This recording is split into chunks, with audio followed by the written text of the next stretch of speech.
ഇന്നത്തെ വീഡിയോ എന്ന് പറയുന്നത് നമ്മുടെ ബോഗൻവില്ല പ്രൊപ്പഗേഷൻ ആണ്. നമ്മൾ ഇന്ന് യൂസ് ചെയ്യാൻ പോണ കത്രികയും ചട്ടിയുമാണ്. നമ്പർ 1 കത്രിക, ഇതാണ് ഞാൻ പറഞ്ഞ രണ്ടാമത്തെ ചട്ടി.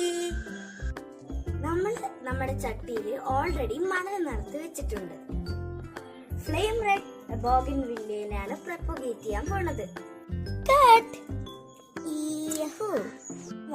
കട്ട് റെഡിന്റെ ഓൾറെഡി നമ്മുടെ ബോഗൻവില്ല കട്ട് ചെയ്തിട്ടുണ്ട്. നമ്മുടെ അലോവേറിന്റെ ഒരു ലീഫിൽ നമുക്കത് ഡിപ്പ് ചെയ്ത് കൊടുക്കാം.